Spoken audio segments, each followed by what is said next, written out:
नमस्कार, ये आकाशवाणी है। अभी आप मनोज कुमार शर्मा से समाचार सुनेंगे।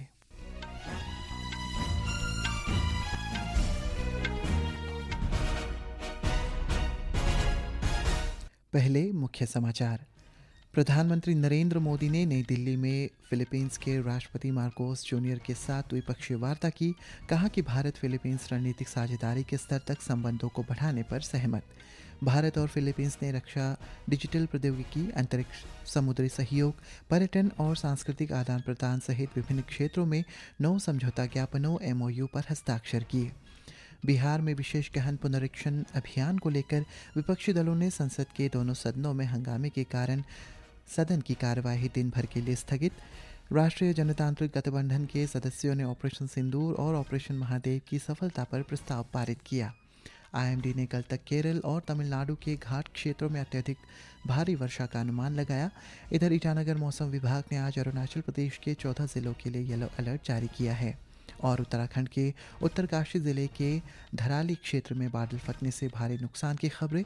आपदा प्रबंधन दल घटनास्थल पर राहत और बचाव कार्य में लगे हुए हैं।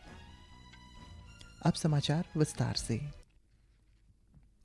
भारत और फिलीपींस ने आज प्रधानमंत्री नरेंद्र मोदी और फिलीपींस के राष्ट्रपति फर्डिनेंड आर मार्कोस जूनियर की उपस्थिति में 9 समझौता ज्ञापनों MOU का आदान प्रदान किया। इन समझौता ज्ञापनों में भारत और फिलीपींस के बीच रणनीतिक साझेदारी, आधिकारिक मामलों में पारस्परिक कानून सहायता संधि, रक्षा विज्ञान और प्रौद्योगिकी आदि शामिल है। मीडिया को संबोधित करते हुए प्रधानमंत्री नरेंद्र मोदी ने कहा कि फिलीपींस के राष्ट्रपति की यह यात्रा विशेष महत्व रखती है क्योंकि भारत और फिलीपींस अपने राजनयिक संबंधों की 75वीं वर्षगांठ मना रहा है। हमारा बायलैटरल ट्रेड निरंतर बढ़ रहा है और $3 बिलियन का आंकड़ा पार कर चुका है। इसे और मजबूत करने के लिए India ASEAN free trade agreement के रिव्यू को जल्द से जल्द पूरा करना हमारी प्राथमिकता है। साथ ही हमने द्विपक्षीय प्रेफरेंशियल ट्रेड एग्रीमेंट की दिशा में काम करने का फैसला भी किया है। प्रधानमंत्री ने आगे कहा है कि दोनों देशों के बीच संबंध प्राचीन काल से है। उन्होंने पहलगाम हमले की कड़ी निंदा करने और आतंकवाद के खिलाफ लड़ाई में भारत के साथ खड़े होने के लिए फिलीपींस सरकार और राष्ट्रपति का आभार भी व्यक्त किया। श्री मोदी ने कहा कि विकास साझेदारी के तहत भारत फिलीपींस में त्वरित प्रभाव परियोजना की संख्या बढ़ाएगा। उन्होंने कहा है कि भारत फिलीपींस में सॉवरेन डेटा क्लाउड इंफ्रास्ट्रक्चर के विकास में भी सहयोग करेगा। प्रधानमंत्री नरेंद्र मोदी और फिलीपींस के राष्ट्रपति फर्डिनेंड आर मार्कोस जूनियर के बीच द्विपक्षीय वार्ता नई दिल्ली स्थित हैदराबाद हाउस में हुई। विदेश मंत्रालय ने कहा है कि भारत और फिलीपींस सभ्यता, ऐतिहासिक और लोगों के बीच आपसी संबंधों की नींव पर आधारित घनिष्ठ संबंध साझा करते हैं। बिहार में आयोजित विशेष गहन पुनरीक्षण अभ्यास के मुद्दे पर विपक्षी दलों के हंगामे के बाद संसद के दोनों सदनों की कार्यवाही दिन भर के लिए स्थगित कर दी गई। विपक्षी दल SIR समेत अन्य मुद्दों पर चर्चा की मांग कर रहे थे। जब सुबह 11 बजे लोकसभा की कार्यवाही शुरू हुई तो कांग्रेस, DMK, TMC और अन्य विपक्षी दल नारेबाजी करते हुए आसन के समक्ष आ गए। हंगामे के बीच अध्यक्ष ओम बिरला ने प्रश्नकाल चलाने का प्रयास किया। हालांकि शोर शराबे जारी रहने और अध्यक्ष ने सदन की कार्यवाही दोपहर 2 बजे तक के लिए स्थगित कर दी। राज्यसभा में भी ऐसे ही नज़ारा देखने को मिला। सुबह 11 बजे सदन की कार्रवाई शुरू होते ही विपक्षी दल विशेष गहन पुनरीक्षण अभ्यास पर चर्चा की मांग करने लगे। विपक्षी सांसदों ने सदन के अंदर CISF जवानों की तैनाती का मुद्दा भी उठाया। राज्यसभा में विपक्ष के नेता मल्लिकार्जुन खड़गे ने कहा कि उन्हें विपक्षी दलों की ओर से उपसभापति को एक पत्र भी लिखा है। उन्होंने सदन के अंदर विपक्ष के विरोध प्रदर्शन के समय CISF जवानों की मौजूदगी पर सवाल उठाया। संसदीय कार्य मंत्री किरण रिजिजू ने इन आरोपों का खंडन करते हुए कहा कि यह स्पष्ट है कि सदन में केवल मार्शल ही प्रवेश कर सकते हैं। शोरगुल के बीच सदन के नेता JP नड्डा ने कहा कि सदन की कार्रवाई बाधित करना अलोकतांत्रिक और संसदीय नियमों के विरुद्ध है। उपसभापति हरिवंश ने लगातार हो रहे व्यवधान पर चिंता व्यक्त करते हुए कहा कि कुछ समय सांसद जानबूझकर सदन की कार्यवाही बाधित कर रहे हैं। उन्होंने कहा है कि प्रश्नकाल और शून्यकाल लोक महत्व के मुद्दे उठाने और सरकार को जवाबदेह बनाने के लिए महत्वपूर्ण है। शोरगुल के बीच सभापति ने सदन की कार्रवाई दोपहर 2 बजे तक के लिए भी स्थगित कर दी थी। संसदीय कार्य मंत्री किरण रिजिजू ने लोकसभा और राज्यसभा में विपक्षी दलों के लगातार हंगामे पर नाराजगी व्यक्त की। संसद भवन परिसर में मीडिया से बातचीत में उन्होंने कहा है कि मानसून अधिवेशन का ये तीसरा सप्ताह है, लेकिन एक भी विधेयक पारित नहीं किया जा सका है। उन्होंने कहा है कि मणिपुर में राष्ट्रपति शासन बढ़ाए जाने संबंधी प्रस्ताव पारित हो चुका है, लेकिन ये अनुमोदन के लिए राज्यसभा में अभी तक लंबित है। श्री रिजिजू ने विपक्षी दलों के सहयोग करने और सदन को चलने देने का आग्रह भी किया। एनडीए संसदीय दल की बैठक आज सुबह नई दिल्ली में संसद भवन परिसर में हुई। प्रधानमंत्री नरेंद्र मोदी, रक्षा मंत्री राजनाथ सिंह, गृह मंत्री अमित शाह, भाजपा अध्यक्ष जेपी नड्डा और एनडीए के अन्य सांसद इसमें शामिल हुए। बैठक के दौरान सांसदों ने ऑपरेशन सिंदूर और ऑपरेशन महादेव की सफलता के लिए प्रधानमंत्री की सराहना की। सांसदों ने सशस्त्र बलों की भूमिका और उनके अडिग समर्पण की सराहना करते हुए ऑपरेशन की सफलता पर सर्वसम्मति से एक प्रस्ताव भी पारित किया। संसदीय कार्य मंत्री किरण रिजिजू ने बताया कि पहलगाम आतंकी हमले में जान गंवाने वाले लोगों को श्रद्धांजलि भी दी गई।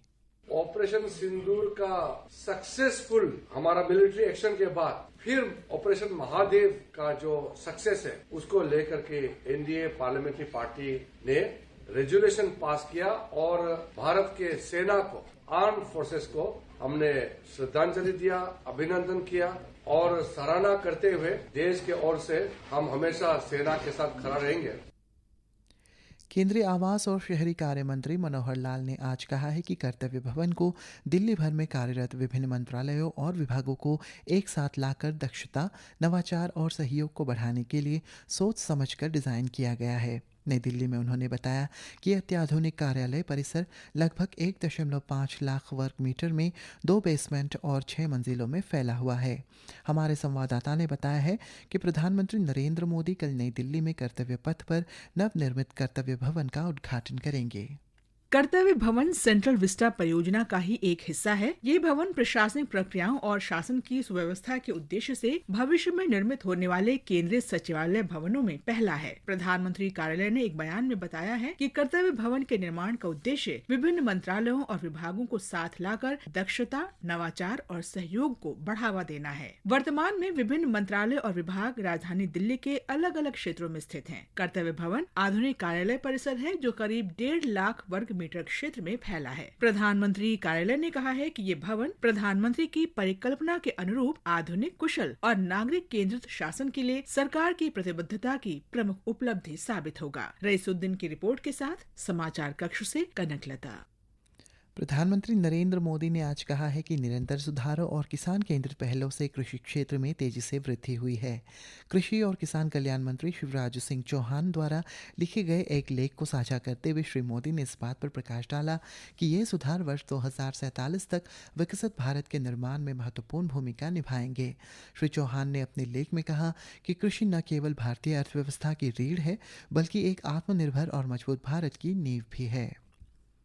सूचना और प्रसारण राज्य मंत्री डॉक्टर एल मुरुगन ने आज कहा है कि आधुनिक, समावेशी और कुशल मीडिया तथा मनोरंजन पारिस्थितिकी तंत्र के निर्माण में राज्यों और केंद्र शासित प्रदेशों की महत्वपूर्ण भूमिका होती है। उन्होंने ये बात नई दिल्ली में राज्यों और केंद्र शासित प्रदेशों के सूचना तथा जनसंपर्क सचिवों के राष्ट्र सम्मेलन को संबोधित करते हुए कही। इस बीच सूचना एवं प्रसारण सचिव संजय जाजू ने भी कहा कि भारत में हाल ही में सामग्री निर्माण में तेजी से वृद्धि देखी गई है। मौसम विभाग ने कल तक केरल और तमिलनाडु के घाट क्षेत्र में अत्यधिक मूसलाधार वर्षा का अनुमान लगाया है। मौसम विभाग ने आज केरल, उत्तराखंड और पश्चिमी उत्तर प्रदेश में अलग अलग स्थानों पर तेज से अत्यधिक तेज बारिश का अनुमान व्यक्त किया। आकाशवाणी समाचार से बातचीत में मॉनसून विभाग के वरिष्ठ वैज्ञानिक RK जैनामणि ने बताया कि इन राज्यों में रेड अलर्ट जारी किया गया है। इधर ईटानगर मौसम विभाग ने आज अरुणाचल प्रदेश के 14 जिलों के लिए येलो अलर्ट जारी किया। विभाग के अनुसार इन जिलों में अगले 24 घंटों में अलग अलग स्थानों पर गरज के साथ बिजली गिरने और तेज बारिश होने की संभावना है।